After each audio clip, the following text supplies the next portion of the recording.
My shirt smells like a caramel apple Bath and Body Works candle. I was gonna say I sprayed perfume before this, and I sprayed some of it in my, and I got some, and I sprayed some of it like up into the sweatshirt, and I think I ate some of it, but my hair nor the sweatshirt smells like the perfume I sprayed. So I'm just taking a moment because I don't know how that happened. This is not the scent of the perfume. Okay, I don't know what this video is. I don't know what it is. I kind of want to do like a book review video, but I'm not good at doing book reviews. I just feel like I can't talk about books in like an intelligent way without just telling you the whole plot of the book. Which is what I like to do. It's like retelling a story that I just read. It's like someone, an author, told me a story for hours. And I go, oh yeah, I'll remember enough details of this to tell the next person. Okay, it's like I feel like book reviews are playing like a big game of telephone. And my goodness, I want to talk about this book because I just finished reading it. And I have thoughts. I have so many thoughts. Okay, this book called... What's it called? Funny Story? Funny Story. There's a fuzz on my finger. This book called Funny Story by Emily Henry is the first time I think I've read an Emily Henry book. I thought I've read other ones, but I just can't think of what they would have been. And it's the first time I ever read a book. I don't know if this counts. I don't know if it's quotes. I don't know if it counts. I'm sure it does. First time I ever listened to a book via like Audible, via like someone narrating it to me and me just not reading it page to page. First time I've ever done that. It was on my 2025 bingo card to listen to a book on tape is what I wrote down. A book on tape. And I did. I listened to the majority of this on a road trip, 5-hour road trip. And I got through the most of it. And then I just listened to like the last 2 hours of it yesterday. I love like a good rom-com book. I'm super into it. This Emily Henry gal, she really blew up for me as far as I know on social media, specifically on TikTok, like the past 2 years. I feel like I've really seen her books pop up in people's videos and recommendations and whatever. If you like her or not, I feel like her elevation status as an author in popularity has jumped like the past 2 years. I love a good rom-com book, okay? Sue me. I love good banter and a cute little story of how y'all met, and then the book ends. And I'm like, oh, happily ever after? Who knows? I'm guessing. Anyways, these are my thoughts on the book. I'll tell you, like, if you've never read the book before, I don't know what this video does for you. Unless you like listening to me talk about random stuff, then you'll enjoy this video, but otherwise, read this book and then watch this video, okay? First of all, this book, as a rom-com book, which you think is just about this, like, love story between two people, should be simple enough. We cover so much in this book. Character arcs and development, stuff about our pasts, our families, our flaws, our dreams, our careers, towns, communities, healing as a person, so much stuff. Makes me feel like I have an emotional hangover, which is a phrase they used in the book, which I've heard before, but I was like, I feel like I also have like an emotional, intellectual, emotional hangover. I've learned too much. Basically, the book is about these two couples, Petra and Miles, and Daphne and Peter. Now, the book is from Daphne's point of view. Daphne and Peter are supposed to get married. That starts off with her talking about this house that he spent his money on because he has more money. Her fiance Peter, but like it's her furniture in the house because she wanted to contribute. Her fiance Peter goes on his bachelorette party, and on his bachelorette party is his totally platonic childhood best friend named Petra. And that night she like confesses her love for Peter, and he's like, oh yeah, I definitely don't want to get married to Daphne. He shows up the day after his bachelor party to the house that he owns with Daphne, tells her that him and this girl are gonna go on a vacation for the week. They're no longer getting married, and she needs to find another place to live, and he's gonna give her some time to do that, time to move out. I'm only laughing because I'm like, in what living hell? If I found myself in this situation, I'd be like, oh, you know what? As soon as I get my stuff out of the house, I'll also burn the place down. No, nothing to come back to for either of us. How about that, Peter? We hate Peter right off the bat. So then this girl that just professed her love for Peter, there's Daphne, the book's about her. Peter, her fiance, leaves her for Petra, the platonic girl best friend. Her boyfriend's name was Miles, okay? Now, it turns out Miles is such a great guy. These two that just got broken up with, Daphne and Miles, they're gonna move into Miles' apartment together because Daphne doesn't have a place to live. Okay. They don't talk for like the first couple days or weeks of like the breakup. At the first part of the book, the way that I don't know if it's because I was just getting attuned to listening to the book, but I also felt like at the beginning of the book, they make Miles sound like a loser stoner who like keeps watching the same sad movie or something like that. But then Daphne's like, oh, he just must be grieving the breakup. That's why he's getting stoned at all times of the day, leaving at random hours, and he has random jobs, and I never really see him, or he seems sad but not, and he wants to watch movies. But I don't know if it's because we're just in Daphne's point of view, but I'm like, oh, Miles sounds like just the quiet roommate you never get to know. We've all had those. Daphne and Miles go out and get drunk together one night at a dive bar, and when they have a really good time, and when they come home, they see that there's a wedding invitation. So now the Peter and the Petra girl guy, first of all, hate the names Peter and Petra as a coupled up names. Now apparently they're getting married. I couldn't understand the timeline of when Daphne and him were supposed to get married and when Peter and Petra now are supposed to get married. It seems like the first wedding was supposed to happen next month, and now this wedding is happening in 3 months. What kind of crazy town USA are we living in that you would leave your fiance and then start dating your childhood best friend instead of giving it time because you've known each other your whole lives? We're just going to get married 3 months after you're supposed to get married. First of all, I think like any therapist would be like, I don't know, maybe take some time, maybe heal, maybe live on your own, maybe become a full independent person again, and then maybe explore this relationship with this person, you know, because you've always been friends. You've never been friends with benefits or fiancés or even boyfriend, girlfriend for that matter. Now you want to be husband and wife? This is not a game of like House. So Daphne and this Miles guy come back to their apartment, not that they both live in it, and they find a wedding invitation from Peter and Petra. So then jokingly, drunkenly, they're like, let's go to the wedding together. Let's go to their wedding and ruin it. Make them feel so uncomfortable that they even tried to invite us to their wedding in the first place. How dare they? So they decide to drunkenly do that. And then the next day, Peter calls Daphne and was like, hey, like pitying her. Hey, do you know that you said yes to going to the wedding? Like, we wouldn't feel bad if you didn't want to go. That would be embarrassing probably for you. And then she's like, yeah, I'm going with my boyfriend. And she just blurts this out hungover. And he's like, who's your boyfriend? And she's like, well, my +1 to your wedding is Miles. So you and your fiance will have to deal with both of your exes as a new couple. So she lies and tells her ex-fiance that she's now dating his new fiance's ex-boyfriend. Okay, so they like have now Daphne and Miles have to pretend to be a couple just to get back at their exes, which is a plot we've seen before. Not one of my favorites, because it makes you feel icky after a couple of weeks pretending to like somebody and be dating somebody, but at the same time actually having feelings for them. I mean, it always gets complicated. I've never seen it work out where we're fake dating and then we don't actually want to date each other. I've never seen that in a movie or a book, a TV show, a sitcom, an afternoon special. I've never seen it. They always fall in love. What happened to my phone? Did all of my notes just disappear? That's good. Nope, right here. So basically that's what the book is about. They pretend to date, and then within the process of them pretending to date, we learn a lot about Daphne and Miles, their pasts, why they are the person they are, their like dating styles, baggage about both of their families respectively. Peter and Petra, this new couple getting married, they seem to have like perfect families. They're rich, they have like traditions, blah, blah, blah. And Daphne and Miles seem to come from a little bit more complicated situations. Daphne's very close with her mom, but her mom has like this budding social life. And we learn that Daphne moved away with Peter to this new town that she's in for the past couple of years. And he's like basically in a way like isolated her into only having friends that are his friends. And she doesn't really know anything about the town or fun places to go because she only goes like where her and Peter go. And he eats like wheatgrass or something. That was a whole part of the book where it's like he just eats wheatgrass, and she's never had like the local burger chain. I don't know. So we realized that Daphne really has no community,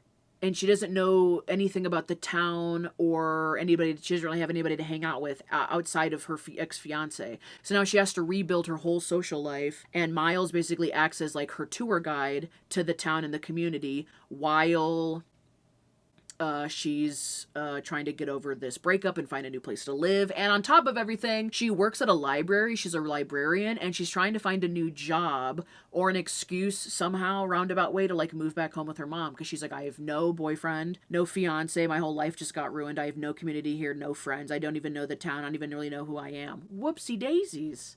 Backed ourselves into a little corner, our little comfort corner, isolation. So the whole book is on this timeline of now that she's not getting married anymore. Daphne works at this library, and she has this bookathon at the library, which like I think it's like a 24-hour reading thing for like the kids at the library. And she's putting this whole event on, and she's like, well, once the event's over, then I can move away, go back home, then I can find a new job.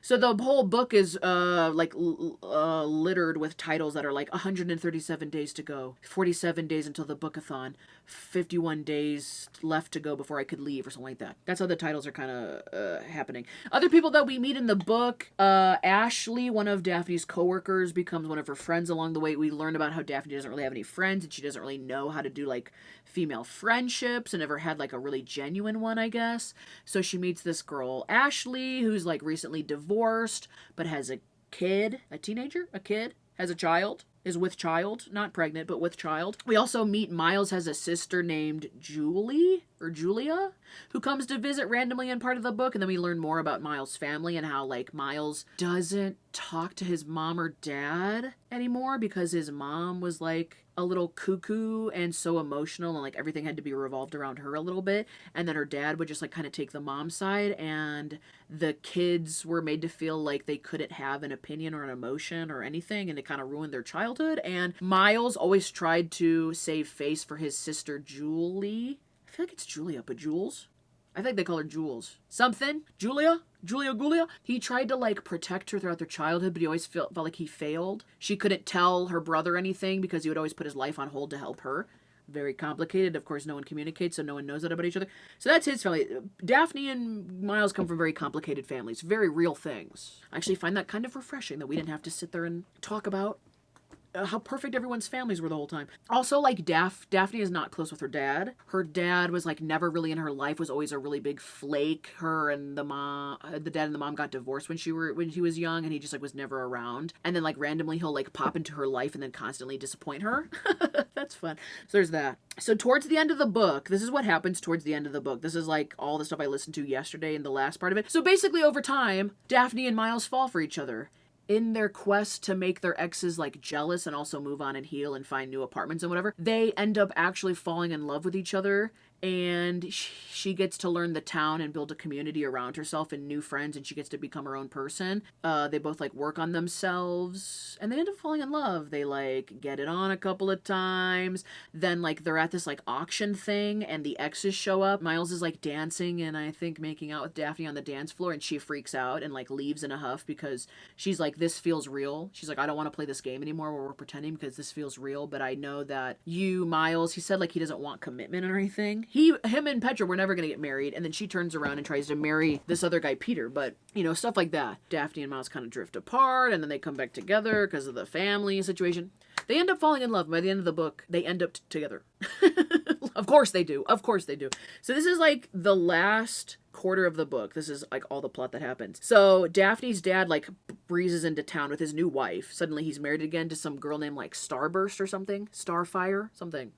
And then Daphne's dad was going to show up to this, like, other library event that Daphne was putting on, and at the last minute, he just, like, disappears. Like, they just get back in their car because they were on a huge cross-country road trip, and he just, like, disappears, and Daphne's really upset because she's like, okay, I thought my dad was changing. I thought he was going to be there for me, but no, once again, he's just, like, flaking as an adult, and Daphne was, like, embarrassed that Miles is, like, witnessing that her dad is, like, kind of a douche, and then she thought maybe her dad was growing and becoming a better person, and then he just, like, takes off, and Miles is the one that has to go to Daphne at work and be like, so he's not going to show up today because they just left without saying goodbye and without any warning, which is really shitty. Sorry about that.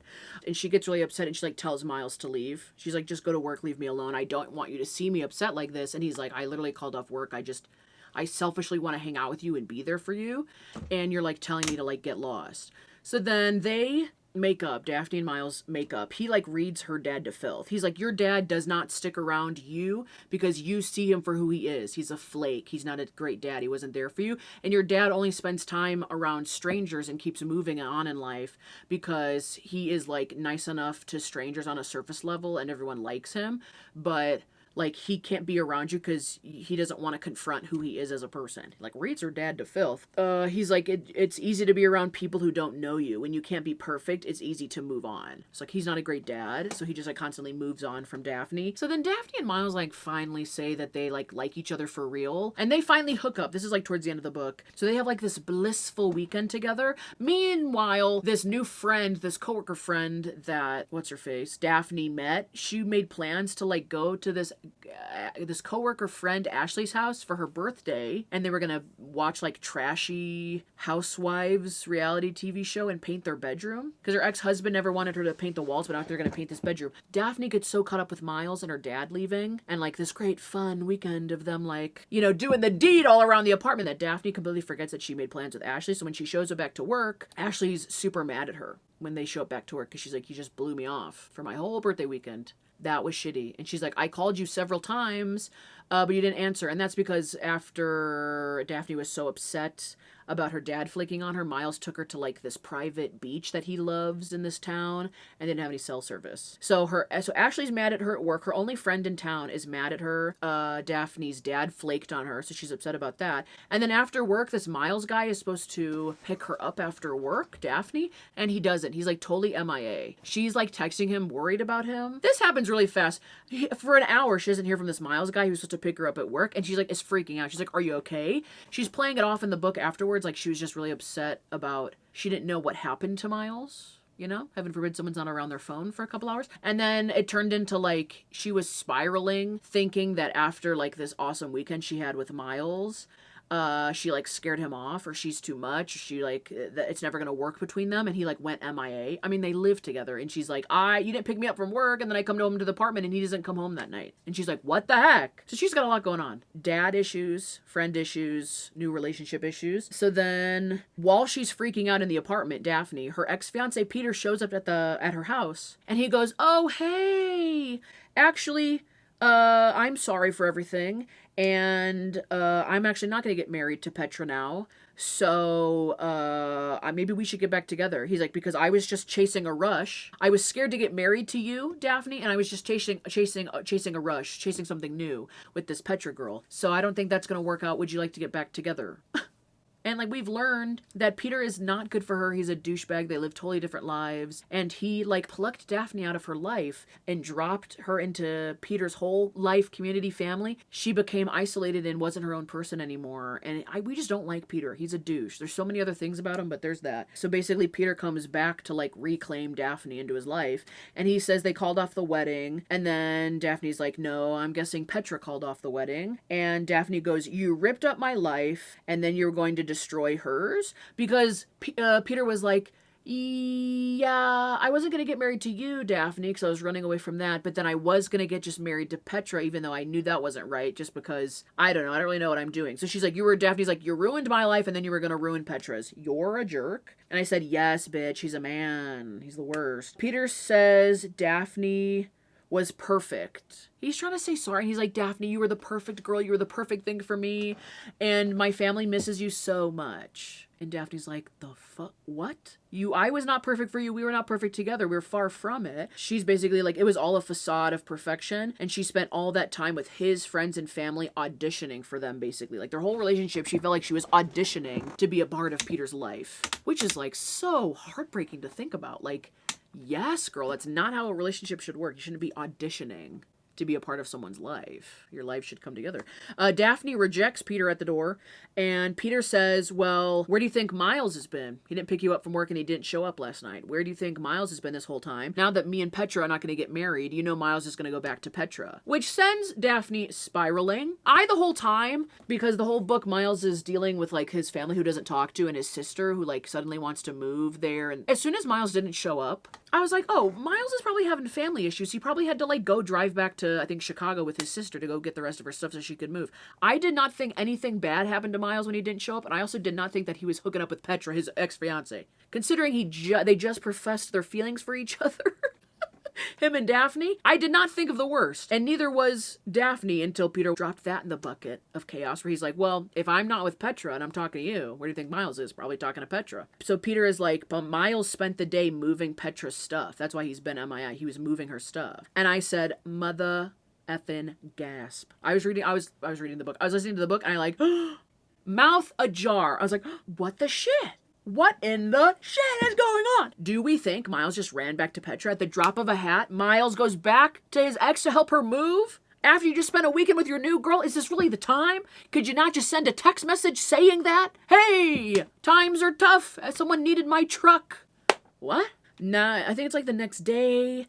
Daphne, who doesn't have a car, she was walking home from work and it's raining, it's downpouring, and Miles picks her up in the rain. Miles just shows up. Miles just shows back up into her life after being MIA for 2 days, and Miles doesn't know that we know that he was helping Petra move. He like tries to apologize, and Daphne's like, what are you apologizing for? I don't know where you've been the past 2 days, but also it's none of my business. So if you want to apologize, you have to explain for what. And I said, yes, make him explain. What are you apologizing for, Miles? I have no idea where you've been the past 2 days. Tell me what you're apologizing for. Not just for being MIA. What were you doing that caused you to be MIA? Love that. And he basically says, like, I had to help Petra move. Petra didn't, she needed, Petra, he's also driving a different car. He's like, I had to trade cars with Petra because she needed my stuff to move. He's like, she called me hysterically crying. I've never seen her so upset. And like, he's such a nice guy. We get that through the whole book. Miles is so nice. He knows so many people in the community. He like would bend over backwards for anybody. Of course he went and helped his ex, which sounds bad and looks bad, but I think he just did it. Someone needed help and he helped them. Okay, I have to go to a thing in like 20 minutes. We gotta go through this rapid fire. Okay, the camera battery died. So basically they have like, he like tells her like in a weird shitty way that I was helping my ex, and she goes, and Daphne, who's had horrible self-esteem the whole book, thinks that she's like too much for people and chases them away because of her dad, and she needs some healing. And she goes, I'm the girl who expects too much, and Miles flakes when the pressure is on. And he says, he helped a friend. So then Miles turns around and he's like, I helped a friend. I'm sorry, just say Petra, say her name. Say, oh, my ex-girlfriend. Give her the title that she has in your life, not just a friend. And he didn't even say Petra. And then Daphne's like, so it's Petra. Like, just say it. She says something like, I'm the girl who expects too much, and Miles, you're the guy who flakes when you're under pressure. The pressure of, like, being in this new relationship and, like, showing up for each other. It sounded a little convoluted, little overcomplicated, because he's like, I didn't pick you up from work. And she's like, no, you just went MIA and didn't communicate with me, and then I learned that you're helping your ex move or whatever. Miles is like, oh, I messed up. As soon as I realized that I messed up and I shouldn't be helping Petra, or, like, this wasn't the move, or, like, what am I doing here? He's like, I immediately left because I realized I messed up, and then I tried to plan a surprise for you, Daphne.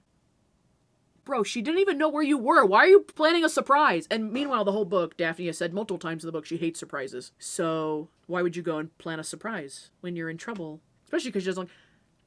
If I said I don't like the color blue and then you got me a blue birthday cake as a surprise, what the fuck? Huh? So they're having a fight.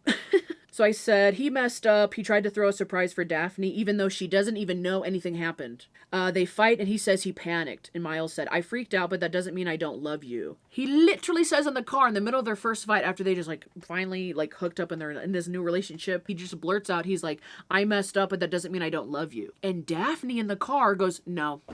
No, you don't just get to throw the I love you in when you mess up. You're supposed to say that stuff. And then as the reader, I'm like, I love this scene. I love this scene. We say I love you when we mean it, when we're happy, when we're secure in this whatever we have going on here. Yeah, we don't throw around the word I love you because we're trying to get out of something, because we're trying to say sorry. That's not the time to drop the I love you bomb for the first time as well, which is like, ugh. Miles is like, so we're done then? We're done now? We're having a fight. I say I love you. You say no, that's not acceptable. So we're done now? And she just says like, yeah, I guess I'll just like F off. I'll just go. And I was like, girl, same. This book was a little complicated at parts because I was like, girl, same. If my arm's bleeding, I'll just cut it off at the limb. I won't even check to see if it's just like a cut that we could put a band-aid on.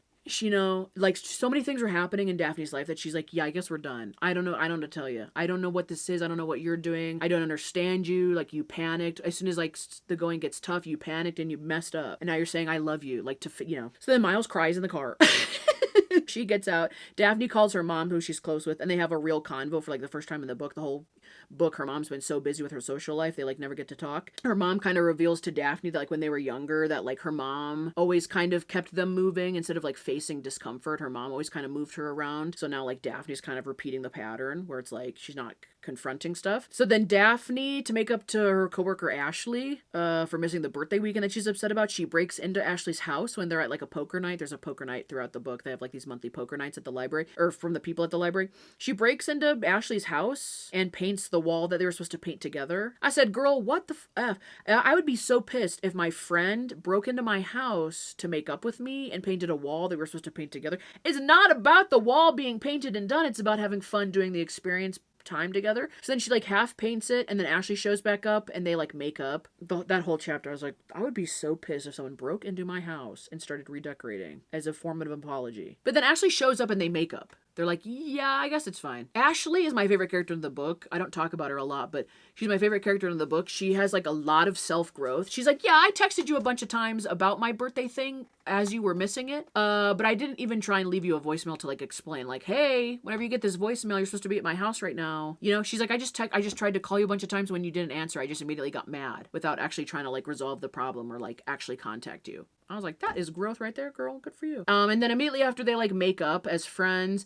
Oh, immediately Ashley lets Daphne like info dump about Miles. She's like, oh, my dad was here and then the Miles thing and we were together and now we're not and the whole thing. She like immediately lets Daphne info dump about her new relationship. I was like, girl, you are better than me. If my friend pissed me off and then broke into my house to try and make up with me and then I forgave her and she immediately started talking about her boyfriend who you know, something about me, I would have been like, girl, apology retracted. Stop talking about yourself. But she's like all into it. Ashley's a great friend. Daphne visits the apartment after her and Miles had that fight. They obviously can't stay in the apartment together. So now that they've made up, Daphne's living with Ashley. She has to stop by the apartment quick to pick up some stuff for her bookathon, this library event that's still coming up. And she runs into Julia, which is Miles' sister. And she's in the process of moving. Julia finally has like a talk with her brother about their childhood and like what's about holding them back and why she's moving. And really has like that honest conversation with her brother, partially because Daphne like pushed them in that direction of them like healing their relationship as siblings. And Julia said like the same thing that Miles does to me, he does to you. He mistrusts himself and he thinks he lets everyone down. Julia keeps her secrets to herself so he won't fix them, and he's scared his childhood broke him. So they have a good talk. There's like the readathon day finally happens. This whole countdown of the book of when Daphne can move away from this town that she's gotten to know the whole book and all these people she's gotten to know is this bookathon. So finally the bookathon happens. A bunch of the volunteers get sick so they don't show up. Ashley, that she's now friends with and their coworkers, she calls up Miles and her sister and all these other people that they've met throughout the book to come help. And so Miles shows up for Daphne even though they broke up and they're like in a fight. And he's like, I was always going to show up, just so you know. So then Daphne's dad calls after dipping. He's talking about how Miles drove out to wherever they like left to go to some resort golfing thing. And he's like, yeah, your new boyfriend drove up and like chewed me out. This Miles guy thinks that you're like some high-strung neurotic type. Is literally what her dad says about his daughter. He's like, your boyfriend, the day that I left and ditched you, your boyfriend drove up and like chewed me out and yelled at me for doing so and tried to get me to like drive back. Like you're some neurotic girl. And he's like, that's not my Daphne. You're not like that.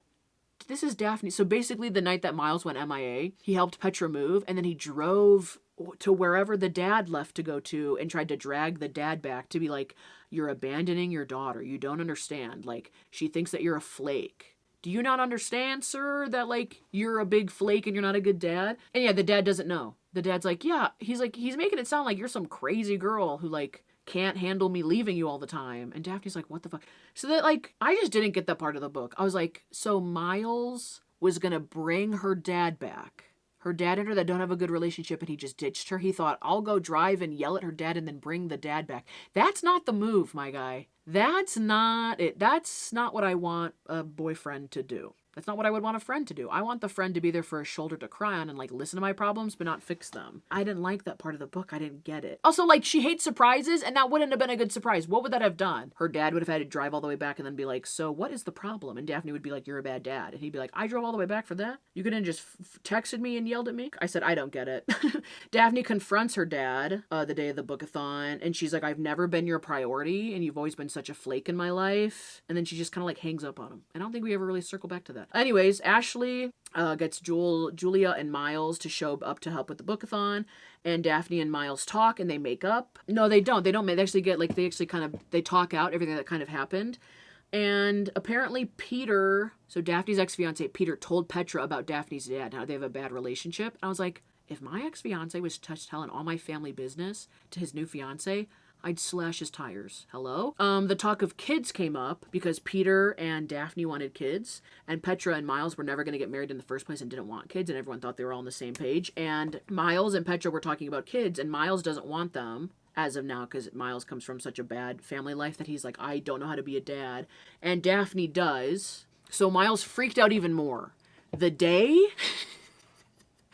So... Petra calls Miles. Hey, we just broke up. I'm hysterically crying. Please come help me move. Miles is a good guy. He comes and helps them move. As he's talking to Petra, Petra's like, yeah, me and Peter are not on the same page.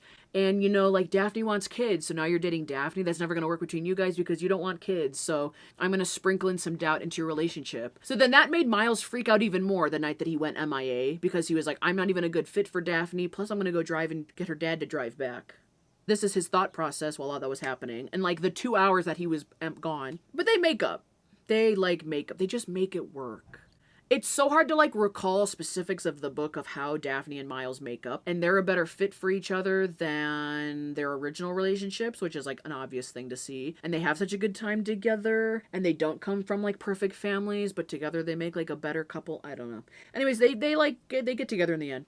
Miles tells Daphne, you make love easy, like you just love me, and he doesn't have to earn it, which is how he kind of felt with Petra. Okay, and then at the end of the book, this whole thing is like, is Daphne gonna leave? Is she gonna get a new job? Is she gonna move away?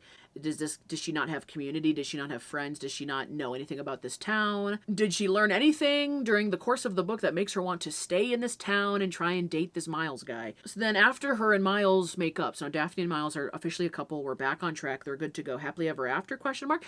Daphne's like, yeah, guess what? I'm gonna move into my own house. She's like, I can't just live in your apartment with you right off the jump of us dating. She's like, I've never been my own person. I feel like for the past couple of years dating Peter, I feel like I've lost who I am. And I don't just want to immediately start dating you and become a we with you when I have to be my own person. So she's like, Miles, I'd love to date you, but I need to get my own apartment, which I loved. That's the growth I'm talking about. That's the independence that we love to see. That's like some modern stuff. She's like, yeah, I'm going to move out and find my own place. But she's excited for the surprise of life with him. The whole book she's talking about how she doesn't like surprises, but suddenly she's so excited for the new next chapters of life with Miles and the surprises to come. Because now she likes surprises because she has surprises with him. And she likes books and chapters of life because she likes books and she's a librarian. Whatever. Good to go. Then we jump a year ahead. Of course we do. And the last chapter of the book is a year plus in the future. Daphne's mom is coming to visit. And apparently within a year, like 412 days later or something, she not only got her own apartment, but now Miles and Daphne are living happily ever after, and they bought their own like rundown orange cottage together that they're gonna make a home. And this last chapter is just the mom's coming down to visit for the first time. Sadie, Daphne's friend, who she had at the beginning of the book from back home, who kind of like stopped talking to her when her and her fiance broke up. They come back together as friends. Like they reached back into each other's lives and they're trying to be friends again, which was kind of a nice way. Because like Daphne not only created and curated this whole new life for herself with new friends and new coworkers and this job that she likes, she also like reached back into her old life, her friend Sadie, and like brought that together. So she's mending things. And then basically like a bunch of the people are sitting around a table and the one person's like, how did you and Miles meet? And then Miles is like, oh, well, you know, it's kind of a funny story. Boom, there you go. The title of the book somehow rerouted back into the last sentence of the book. Don't we love a full circle, full picture? So that's basically the plot of the book. Okay, I lost the light in my eyes. No, I lost the light in my office. So we're gonna finish the video in here. My bathroom. Anybody got a problem with that? Anybody want to fight? Pros and cons of the book. We'll start with the cons, because we should end on a positive note. Okay, these are just my honest, like, thoughts of, like, the plot. Not really about necessarily her writing. Well, I guess she did write the book. Whatever. Okay, these are out of order. And if you don't read the book, maybe you won't get some of these. Okay. At the beginning, when Daphne and Peter break up and she realizes that her whole life revolved around her boyfriend and his friends and his family, and she was living in this town, I think they're in Michigan, and she knows literally nothing about the town. She doesn't know any of the beaches, the lunch spots, the local places, even though she's lived there for, like, I think at least a year. She doesn't have any friends of her own. She doesn't have any family out there, which is circumstantial. She literally tied her whole life to this man. And more importantly, the way that Miles talks to her about it, where he's like, wait, Peter never showed you this beach or never showed you this lunch spot or like all these farm to table things. Like the way that Miles talks about the town and is like, you've never done any of this, makes it sound like Peter had her locked in a basement. Like he literally isolated her and made Daphne rely on him. Like not in a malicious way, but it was like he made her world so small and didn't show her anything about the town, like the fun stuff. Like just stuff literally about his old world. I said, if my ex didn't show me the town and isolated me, I'd be so mad. If I moved to a new town And like me and my boyfriend, fiance did not explore the town, did not go do fun local stuff, like did not try and expand our world and make a community within the town, just like did the same things that we always did. I would be so pissed if I like broke up with him and like learned a whole new world and there's restaurants and beaches too, and I don't have to see your face. You're such a disgrace. Now I get to explore the town and find a whole new world. I'd be so mad. Literally, it's a mute point in the book. I feel like they crossed over it so fast. Miles a couple times is like, you ate wheatgrass and you've never been to the beaches around here? He's like, what was Peter? Peter is so boring. Like, Peter does like the rich, boring things. Yada, yada, yada. I would be so pissed off if I was like, I've lived in this town for at least a year and have done nothing fun. It was such a mute point in the book. Like, they kind of laugh it off. Crazy.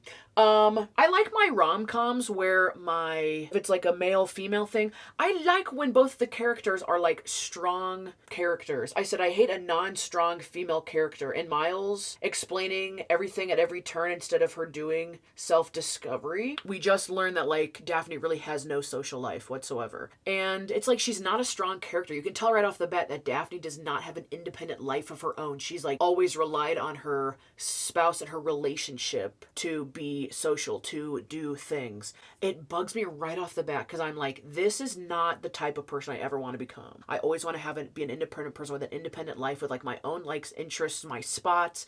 I was like, I hate it. It makes her like a non-strong female character in my eyes. I want most of the rom-coms I read are like surface level. Ba ba ba ba ba ba ba. We love the romance and we love to banter. This book like was like, we're gonna face some real things that people deal with in real life, not just characters in a book. And I was like, yeah, this happens all the time. The majority of the book, every single time they go do something fun in this town now, it's Miles showing Daphne something fun. Miles showing Daphne new friends. Miles showing Daphne new food places. I was like, only like once in the book does Daphne find her own coffee shop towards the end, and she becomes like a regular because the barista remembers her name. And I was like, that's all we get? That's all we get. We don't get like a couple chapters of like self-independent discovery. We get like, she just finds a coffee shop. But it's like Miles has to show her everything, and he does a good job. He never makes her feel bad for not knowing stuff or not trying things. But can we have an independent female power chapter for real? And then I said, okay, this was a con. And then I said, maybe at the end when she's finally alone, in chapter 31 out of 38 of the book, she's finally alone. I had to wait 31 chapters for her to be like, I'm on my own, I'm independent.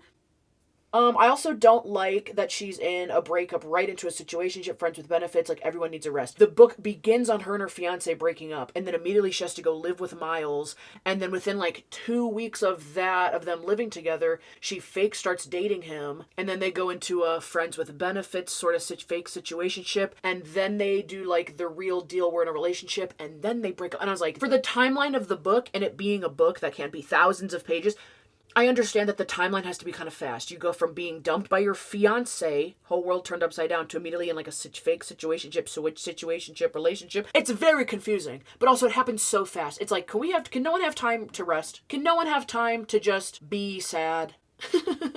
I hate how fast she jumps into something. Like both of them, Miles too. No one needed rest. No one needed a reset. Ashley, the friend and the coworker in the book, is a great character because she calls out the behavior where she's like, Daphne, you've always been a we. She literally calls her like a tag-along friend, tag-along girlfriend. She's like, you always just tag along to other people's plans being Peter. And like, that's why when you broke up, it was like your whole life shattered. You didn't just break up from a person, your whole world got shattered and you had nothing left. I feel like I'm harping on it so much, but it really is such a big part of the book that I feel like we kind of just like sweep under the rug and we're like, it'll be fine. The whole book is about finding her community. And I was like, I know, but the fact that we're in this situation in the first place is annoying. We need to unpack that in therapy. How did she get in that relationship with Peter in the first place where like she didn't have anything of her own? But that would be a boring book and not a happy ending. You know? That would be a really boring, that's like the prequel to this book, I guess. Also, whenever Daphne talks about Miles, because he's such a nice guy in the books, he's just such an incredibly nice guy, and they keep making jokes about like when he has a beard, older women love him. When he shaves his beard, you know, like then like the younger crowd, like people of his age like him, and he's just like so cute and irresistible. I feel like a lot of times we're talking about Miles like he's like a piece of meat on a stick. that's fine to call him cute and handsome, but they kept harping on like, oh, the older crowd loves me and then ladies of my age love me, and I'm like irresistible. Everyone, when I walk into a room, they just love me. Everyone gravitates towards me. Like other people would talk about him like that. They kept saying Daphne, whenever she's talking about Miles, like whenever he's showing her the town and he just knows so many people because he's made a life of his own, she's always says like, she just keeps referring to him. She's like, everyone likes you. You're so nice. You're so nice. Of course everyone likes you. Oh, of course they know you because you're just so nice. It got old so fast. I feel like the Miles character was like, you, Daphne, don't see me. You just keep thinking I'm like this nice person, always like in a good mood, and I'm nonchalant. Like I have no depth to me besides being nice and everyone just likes me. Like I just walk through life like floating because everyone just automatically likes me. It's like he didn't have to work for that characteristic. I don't know, that personality trait. It kind of irked me how Daphne kept being like, well, you're so nice. Everyone just likes you because you're so nice. And it's like, girl, stand up. Okay, I also, like I said, I mentioned it before, I hate the let's fake date. I hate movies that are like, let's fake date to make our exes jealous so that they'll get back together with us. I hate that because it's just, I don't like playing with emotions like that because it always ends up that they just fall for each other for real. And I would hate to be like, he's kissing me on the dance floor. Oh, it's because my ex is standing over there, or his ex is standing over there because he actually likes me. I cannot do that mental gymnastics. I cannot do the ping pong game back and forth of like, does he like me? Does he not? Does he like me? Is he doing it because she's watching or he's watching, or what is the motive behind every romantic action? I could never survive that. The post weekend of them finally like being, I like you, you like me, let's like be a thing. When Miles initially goes MIA, he doesn't pick her up from work, and then for like 2 hours he doesn't answer a text message, and then he's like, oh, I got caught up in something, and then he doesn't show up at their apartment that night. Like he goes missing for like 24 hours with little to no communication. I immediately was annoyed at Daphne because I was like, girl, he's busy for one day and you just started dating and you're spiraling. I was like, relax. I said, that's a real thing that happens when you're insecure in a new relationship. You're trying to figure stuff out. I said, but annoying because we know that the book, I was like, this is a real thing that happens in real life. I was like, but it's annoying because I know that this book ends in X amount of chapters. So obviously whatever's going on is going to be resolved for the better. She says something about, I think she quotes a thing that Miles had said to her early in the book. And she says, don't wait on people that don't hurry for you. And I was like, are we really trying to bring back something Miles said to use it against him in the case that he forgot to pick you up from work? Don't wait on people who don't hurry for you. I was like, girl, we don't know where he is. The only thing I did like about this like chapter, the writer writes something that Daphne feels and she goes, I instantly feel so tired. I was like, I said, oh my God, so real. Like, do you ever just get overwhelmed by life and you're like, I just instantly feel exhausted. I feel exhausted by the situations that I'm in today, you know? I was like, that was a great point.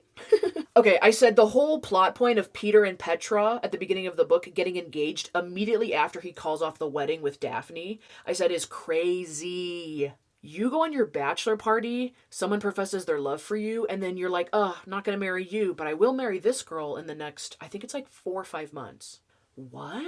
You don't want to date this girl for a little... I said it before. That's Crazy Town, USA. Not a single other person in the book, a friend, a family member, the postman, was like delivering the save the dates. He's like, you guys just want to date for a little bit? What is the timeline of you guys getting married immediately? I said not a single person in both of their lives was like, yo, chill.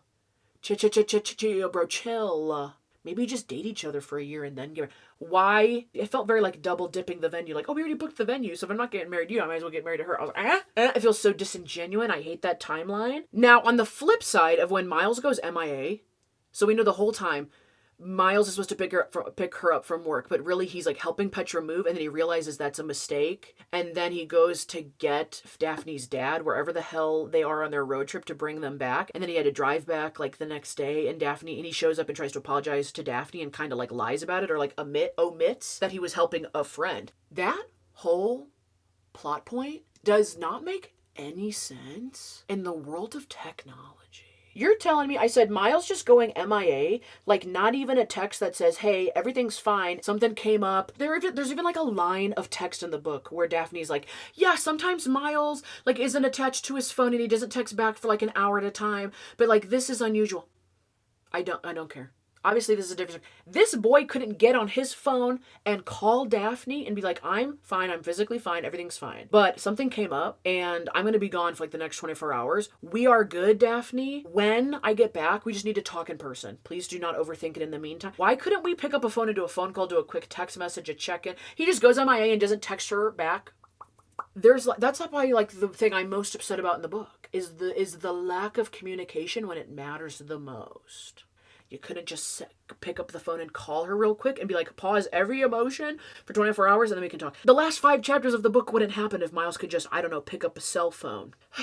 I said, yeah, when he gets in the car and Daphne's like, so if you want to apologize to me, Miles, you have to explain for what? And I said, yes, make him explain, girl. Make him explain where the hell you been. With who? Give me the who, what, where, when, why of the past 24 hours. Really break it down for me. Tell it by the minutes. In fact, I'll take notes. Where the hell have you been? I would have sat in that car and like, Miles, you can cry all you want. I need an hour by hour basis of where the hell you've been. Leave nothing out. Keep a journal next time. What are we talking about? Their whole excuse for the miscommunication is like when she's like, I'm the girl who expects too much and Miles flakes when the pressure is on. And it's like, what pressure? What pressure? He just could have texted her. Okay, Miles saying I love you when he's apologizing, it was very annoying. To be like, he's like, but I love you. It's like, no, don't tack I love you on the end of an apology. Don't do that. That would piss me off even more. I was like, you can't send a text, but you can sure blurt out an I love you whenever it's convenient. I would rage in the car. I'd be punching the damn airbag. Okay, last 2 things. The whole concept, I touched on it earlier, of Miles driving out to the dad's road trip to chew him out, to tell him to come back, to hang out with Daphne, is such a dumb plot point. Why would Miles do that? Why in the... How would that fix anything? Daphne's dad, who decided to leave and do the same behavior he's done her whole life, why would you driving 3 hours to go yell at him to come back? What would that do? Like, what were we going to accomplish there, Miles? Was the dad going to learn his lesson on the drive back? And he just would have stood there and stared at his daughter, and Daphne would have been like, Dad, what are you doing back here? And the dad would be like, I don't know, your boyfriend dragged me back here. And he wouldn't have learned his lesson. It had to come from Daphne. It had to come from the phone call from Daphne calling out her dad herself, rather than Miles going to... You know, and I wrote notes. I said, don't do that. If I'm telling you that I have a problem with somebody, and I just need that shoulder to lean on, I need someone to talk to. If I'm in a relationship with somebody, I need someone who's on my team. You're who I turn to and I talk to and I like unload on because it's a safe space. The person that I can tell everything to have open listening ears. But you're supposed to be my teammate, and I don't need you to be my coach. I don't need you to go back and try and fix things when the going gets tough. I need you to stand by my side and be a united front and be there for me when things crumble and fall, and you can just listen to me and be empathetic and then be like, I understand, let's move forward together. Don't go behind my back and try and surprise me, which Daphne hates surprises, and try and bring her dad back and teach her dad a lesson. You just met her dad, Miles. You just met Daphne. Don't do that. Daphne has this like realization after the phone call with her dad when she realizes Miles went and did all that, and she's like, why didn't he just tell me he was going to do that? Exactly, good point. And then she goes, because he knows me. Because he knows you? Because he knows that you wouldn't fix that with your dad? Then she goes, because he knows me. And he did the thing that I never could. I don't know, confront your dad? Okay, we could, and this was the day of the bookathon, the biggest event in the book that we're all leading up to. We couldn't have done this a week later. And also to be like, why would Miles go do that and then not tell me? Oh, wait, because he did the one thing I could never do. Girl, stand up. That's just not a great plot point for me. I didn't like that. I didn't like Miles taking charge like that, like behind her back, basically, and trying to make it like, oh, it's a surprise. That's not a surprise. That's the worst type of surprise. Yeah, ambush me with my family. That's a great surprise. I wrote down. So Miles doesn't tell her he went and did all that because she knows that he knows it will break her heart all the way. Okay, this is the only saving grace to that whole spiel I just had. When Miles comes back and Daphne's like, where have you been? You weren't just helping Petra move. Where else were you? And he doesn't tell her. When Daphne's on the phone with her dad and she realizes that Miles went and did all that, and she's like, why didn't he tell me he went and did all that? Oh yeah, because he did the one thing I couldn't do is like confront my dad. And then she goes, and why didn't he tell me he went and did that and failed even? And she goes, oh, he didn't tell me that he went to go try and track my dad down and failed because he knew that would break my heart all the way. Because not only does my dad not know how to be a dad, someone finally confronted him, Miles, on my behalf and said something to him, and my dad still didn't turn around and show up for me when it counted. Like, and that would have broken her heart all the way. Okay, I understand that. Miles tried to fix a problem, and then when he couldn't fix the problem, he's like, if I tell her that I failed fixing the problem, it'll break Daphne's heart even more, forever. I understand that. I could wrap my brain around that. But it still doesn't fix the fact that I'm pissed off from the get-go that Miles would even go do that. Me, personally, it's not working for me. I'm annoyed. Oh, you know what? Here, I read at the end. This was my final thought. I said, still, if it was me, the gesture in the situation would have been enough. If Miles just went to Daphne and had the car running and had sandwiches in the car and was like, Daphne, let's go confront your dad and I will drive you out there and you can have that talk and I'll be right by your side and let's go do it right now. I'm ready, blah, blah, blah. If I was Daphne and Miles just told me about the gesture and was like, I want to go do this with you, support you, that would have been enough. He could have just told me of this gesture, this grand plan, and he wouldn't have to go do it on his own and be sneaky and try and do a surprise. You could have just told me the grand gesture, and I said, and that would have been enough, and I would have appreciated that more. Tell me about your plans. Don't just go on a random impromptu road trip to go yell at my dad for being a bad dad. On my behalf, no thank you. Okay, they end the last chapter on Daphne saying, yes, I want to date you, but I want to get my own apartment. I don't want to just immediately go from being a fiance to then moving in with a boyfriend. She's like, I have to go live on my own for a little bit. The last chapter ends like that. I said, yes, girl power, be independent. I love this. This is great. And then we do a chapter jump. It's like 400 something days later. It's a little over a year. A year and a half, almost. Not only are they living in an apartment together, no. Miles and Daphne, she's not only not living on her own, they bought a house together. A cottage. A broken down cottage. I mean, not even a year later, she's already moved back in with a boyfriend. Again, we gloss over it. The book glosses over it, like how she had no friends in the beginning. We just gloss right over it. Oh, no, but now. Oh, now they have a house together. I'm sorry. Within 10 pages, you just took back an amazing plot point. She didn't have to write that whole thing in there about her getting her own place. But she did, and I was like, oh, great plot point. Love that. Love to see it.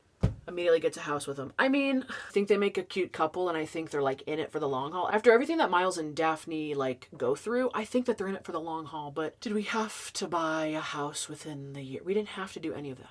Okay, let's talk about the pros real quick. I said the bookathon giving the plot a deadline is good. I've tried to do that in a script I wrote one time for a TV show. I was trying to get this girl to move out of town by a certain date, which happens in this book, and I couldn't think of like an interesting plot point that would give the book a definite timeline. It heightens a lot of the plot points. It moves along the story well. I like that. I love that the book is centered around a library because I love libraries. And I love that the book is a lot about Miles and Daphne, but it's also a lot about community. A lot of the side characters that I haven't even mentioned in this book are the fun, quirky, amazing characters that make up a community and make up a friend group and, make up what's that like phrase that like family is the people that you choose or whatever. I like that the book is a lot about community and stuff like that. Again, they fit a lot into this book in a couple of pages. I don't know how long the book is since I listened to it on tape. I like all the side quest scenes, the poker game, the burger chain. I like when Ashley and her are hanging out. They're like, oh, we go and get like coffee at this place, and then we go and get some burritos. I was like, that feels like something me and my friends would be doing. Very like just basic hanging out.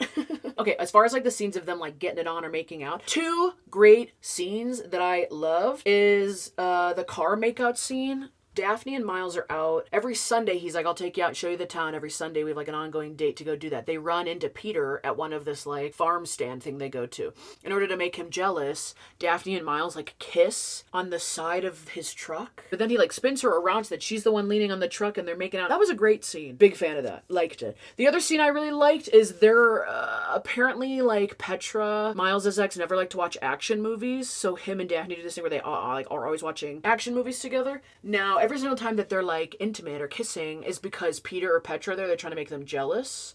But this was like the first time in a scene where Miles and Daphne are just hanging out one-on-one. There's no one around to do this performance of, oh, we're dating. And they do like this cute thing where they're like sitting there giggling, talking about something. I don't even know what they were talking about. And then Miles does this thing where he like pulls Daphne's feet. along the couch so that she's like a lot closer to him, and then they start like making it up, getting on. Like that was a great scene. I loved it because it was like the first moment where they're not like performing for other people, trying to make other people jealous. They literally were just like connecting, and I was like, oh my gosh, they actually really like each other. This is actually great. The chemistry feels like fun, and I just love the whole like he pulls her feet on the couch. I think that's how it went down. I can't remember. He must have pulled her by the feet or the toes or the calves. Sounds like he's dragging a dead body, but it was like it was cute. Like I said, I loved the character of Ashley as a friend. I said this Ashley girl has great pushback, that she's really good at being real friends, not just like the surface level coworker to friends thing. She's a real friend right off the bat. Her calling Daphne out on forgetting the birthday plans, her calling Daphne out on being like, you're always a we, you're always a tag along friend with your boyfriend. I love the call outs. She's a real person. She feels very healed and independent. You know, like this Ashley girl seems like she goes to a lot of therapy. Good for her. I also said I like that this rom-com book, a lot of times rom-coms don't get into a lot of a family life. It's usually about just the two main characters falling in love. But this book we dip a lot into Miles and Daphne's family life because it kind of shaped them as people. But we also like get little peeks into Peter and Petra's family lives. I don't want to learn about how your family is so perfect and blah, blah. I don't care because that's not real. And frankly, I find it like a little annoying. I like that these two main characters, the characters that we care about, don't come from like perfect families, and it's almost like the enemies come from the perfect families or something. You know, like they're not so perfect. Daphne telling off Peter early on in the book, I think before the car makeout scene at the farmer's market thing, Daphne tells off Peter. You think you have an inkling in the back of your brain that like this girl's whole life revolved around Peter and his life and his friends and his family. I was like, the next time she sees Peter, she's gonna crumble like a cookie, and she's gonna be like, yeah, Peter, like I would get back together with you, and like you did have the perfect life, and like I miss all that because it was comfortable. I just could tag along in your life. I didn't have to do anything. But no, the first sign of Peter talking to Daphne, Peter says something about Miles where he's like, you know, Miles like doesn't even talk to his family. He's like not as good of a guy as you think he is. He tries to write off Miles in this bad light, and immediately Daphne stands up for him, and she's like, yeah, she's like, no, it is good to run into your ex because it reminds you how much of a douchebag they are. She read him to filth. I said that. I said the way Miles reads him to filth about leaving Daphne because he's full of shit. Miles from the beginning was like, Peter left you because he's chasing like a rush and a high. Petra is not better than you. I've gone through like 4 battery packs during this video. I don't even know if this video is going to go out because it's going to be hours long, I feel like. Why can I yap so much? So I love that scene. I loved the first shot that Daphne sees Peter. Like her and Miles have become such good, genuine friends. I loved that there was no like going back to the exes in this book. Frankly, there's no time for it because we covered so much. But I love that there was no like doubling back. It's like these people hurt you. We don't circle back. Lastly, in the book, we learn that Daphne's mom, who's always so busy, she's such a go-getter, she has such a crazy social life wherever she lives. When the mom comes to visit, Daphne in her head, she's like narrating, and she's like, yeah, I finally got my mom to go on a date. Because I guess like the mom hasn't dated at all since the dad and mom divorced way back in the day. And then I finally got my mom to go on a date with a guy, and it went really well. And then there's a line in the book that says, my mom is too busy to date. There's no way that she could change her world for anyone that doesn't set it on fire. And I was like, oh my gosh, like your mom is a role model, girl. Like, yes. The whole time the mom is just so busy in the book, and she has a date because she has such a good social life, and she has such an incredibly full life. She's like, yeah, I don't have time to change my world for anybody that doesn't set it on fire. Like, I mean, her mom needs a book. They need to do a prequel to this book to learn how she got in this situation, and then they need a sequel to this book where it's all about the mom dating, because the mom sounds like a rock star. Other than that, I just wanted to say overall, I liked the book. I really liked the action movies part of the book, where the only reason we got the scene of them making out on the couch and getting it on the couch is because Miles and Daphne, like in the downtime of him not showing her the town, they watch action movies together because Petra never liked action movies, so they like have this tradition where they just always like on a Friday night end up watching an action movie together. I really liked that. That felt like such a simple bonding, hanging out activity. It kind of gave me the same feel as like going to get burritos. I just really liked it. I liked the banter. I thought Miles and Daphne were like funny together. The book could have been a little bit funnier, but I liked the banter between them back and forth. I like the banter between Daphne and Ashley and the sister. Last but not least, I have a quote from this book that I wrote early on, and it's Daphne talking about Petra's voice. And it says, her voice has the force of a blunt object. I think it was a dig because she was so stunned in the moment that she's like, her voice has the force of a blunt object. Like, I feel like I just got smacked in the face with like a dumbbell, but it's like her voice does that. I also read it as like, she's so dragging to listen to, and like, she's just someone I don't want to be around so much that it's like, listening to you talk is like getting hit in the face with a dumbbell. Like, completely unnecessary, annoying, and overall painful to experience. Like, I was like, ow! Ow! And when I hear your voice, girl, it sounds like I'm getting hit in the face with a dumbbell. You know what it reminds me of? It was in She's the Man. She goes, and when my eyes are closed, I see you for what you truly are, which is ugly. She's like, Petra, you're ugly. You're ugly. Oh, oh, you're ugly. U-G-L-Y. Petra stole my man. Goodbye, Petra.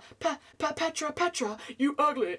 Yeah, those are my thoughts on the book. Overall, I would give the book 3.5 out of 5. 3.5 out of 5 stars. I did think the characters were real and covered real topics, and we covered so much in the book, but we almost had to. We almost had to know so much about these characters and their backstories to then learn about like their growth as people. And it was such a complicated topic from the beginning. Not only does one person's world get flipped upside down, two people's worlds get flipped upside down, and then they have to somehow build a world together if they want to. If they want to fake it, do you make it or do it for real? Or that's pretty much all I have to say about that. I don't know where this video is going up. Like and subscribe. Maybe it's on the Patreon. Maybe it's on my YouTube channel. I have a Patreon. I have a YouTube channel. Go check both of those out. I guess I'm waving bye. Bye, everybody. Is this a book review, a book retelling, a book analysis? Or is it just me just yapping about a book? I guess comment down below if you've read the book. If you have any thoughts. By the time I edit this video and this video comes out, I'm going to forget I even read the book in the first place. So if you want to argue with me about anything, I won't remember what the book's about. So you can tell me your opinions and I'll probably just agree with you. U-G-L-Y. Petra stole my man. Goodbye. Ugly. Yeah, you ugly. Girl, what? What, Petra? Your voice like a blunt object to the face. Yeah. Girl talk, real talk? I'll slash your tires and I'll punch your fiance in the face. Who used to be my fiance, but now he's your fiance and your lifelong best friend, and it's complicated and you're complicated and girl, you ugly. Yeah, you ugly. Forgot one. Oh, let me flush that one down the toilet. Oh, one behind your ear. I'm catching him. I'm throwing him back. Me in a breakup. He's like, I think we should sit down and rationally talk about our feelings. And I'm like, pulling middle fingers out of nowhere. Behind this towel.